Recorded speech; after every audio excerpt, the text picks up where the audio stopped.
me just quickly read this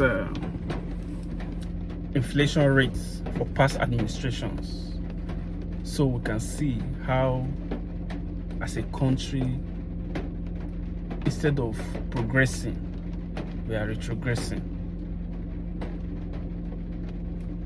Every administration that comes in is usually worse than the previous administration.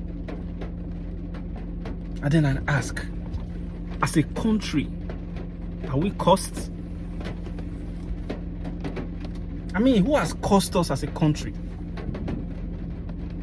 That you experience a certain administration and you think that things are so bad to the point that in fact things are even so worse.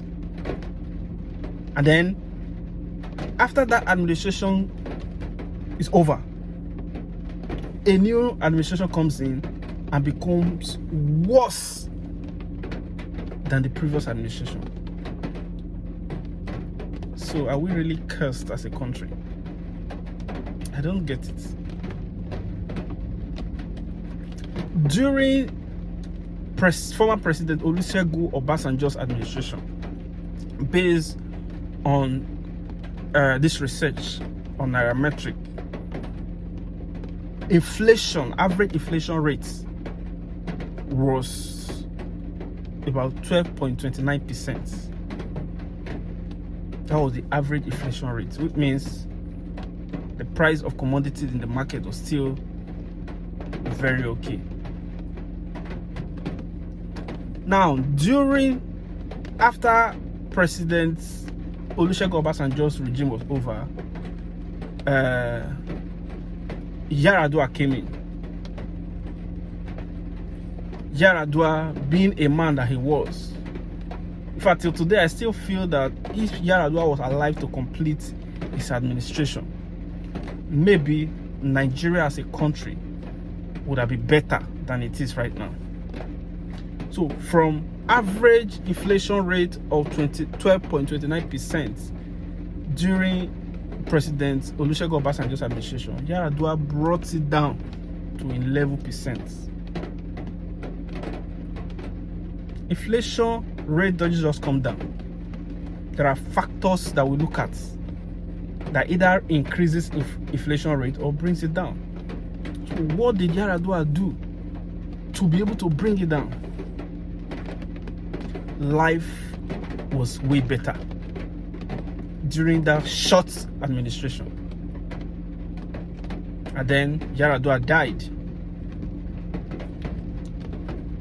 Goodluck Ebele Jonathan took over. And he did fantastically well. Which means, in as much as former President Olusegun Obasanjo's administration was good, Yar'Adua's short administration was better. Because during Obasanjo's zone, it was 12.29%. And then during Yar'Adua's zone, it was 11%. And then Goodluck took over. And Goodluck did a fantastic job. In fact, to the best of my knowledge or ability, yes, to the best of my knowledge, I can say that Goodluck Ebele Jonathan, if I'm not mistaken,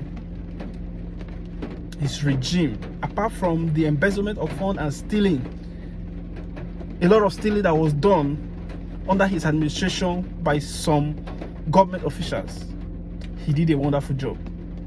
Inflation came down to as low as 10.22% during President Goodluck Ebele Jonathan's administration, and that is the lowest we have ever experienced since then. He did a good job. He did a good job to the point that in the whole of Africa, at some point, Nigeria economy was the best.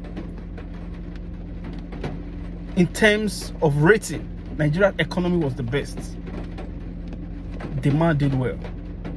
Today, what is the rate of inflation? As of today, when I listen to it on radio, we are having 33 point something percent. Very high. That is why the bag of rice that you could buy during President Ebele Jonathan's administration for as low as less than 10,000 today is almost 100,000 for a bag of rice.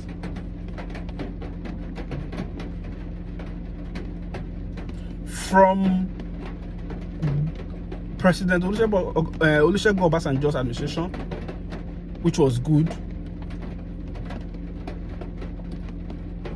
Yaradua's administration was better. Goodluck Ebele Jonathan's administration was best. And these three administrations were under the People Democratic Party, PDP. Afterwards, there was a change. In fact, there was a transition, a complete transition from a political party to another political party. The APC took over, and then boom, Buhari collapsed the economy that Goodluck Ebele Jonathan built. Buhari collapsed the economy that the PDP built, and it took us to the average of 40-something percent, 14-point-something percent inflation. While we were thinking that Buhari's administration will be the worst that we'll ever experience as a country and as a people, we are wrong. So as of today, inflation rate is at 33-point-something in Nigeria. In as much as it is still too early to start judging this Tinubu administration,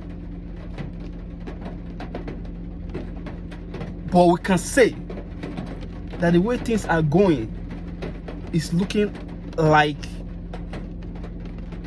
we might not make any progress.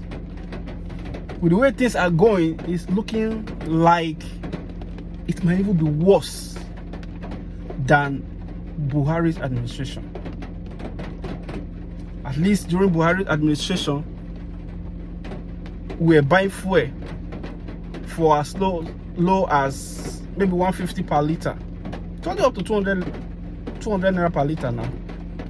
As of today, some states are selling fuel for 1,000 naira per liter because they said fuel subsidy is gone.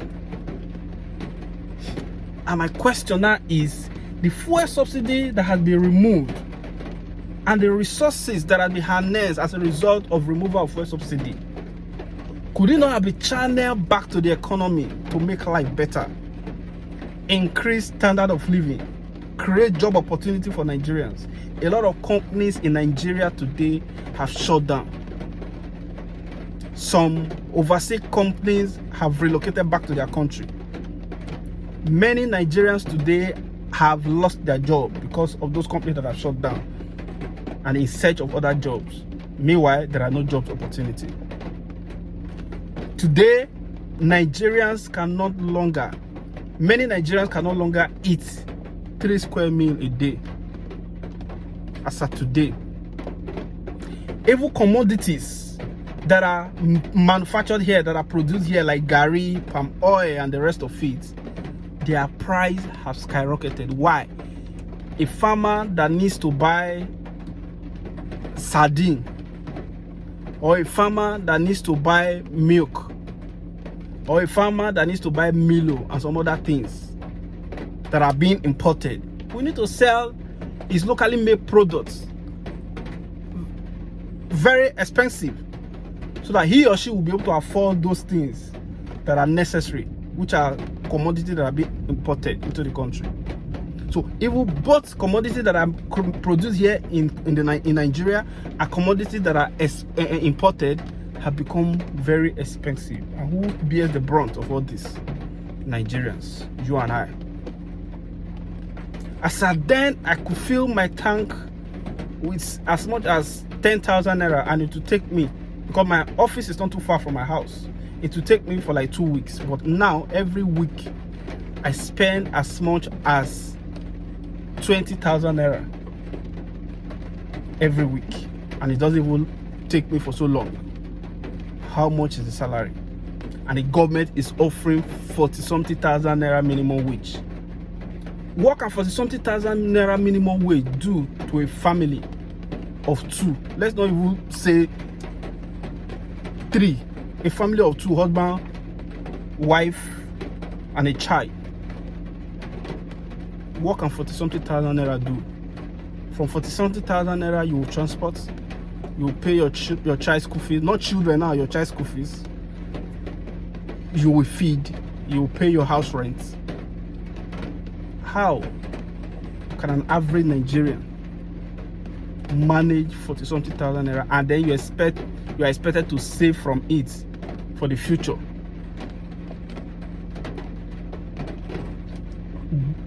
APC administration versus PDP administration. Nigeria, which way? Which do you prefer so far? There is a saying that there is a road at the end of the tunnel. So there might be a road at the end of the tunnel as far as this Tinubu administration is concerned.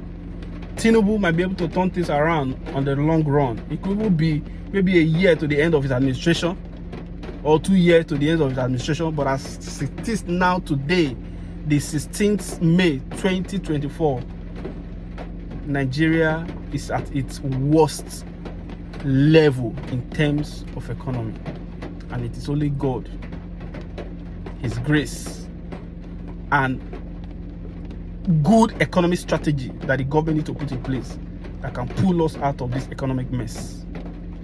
God will help me, and God will help you. Have a nice day.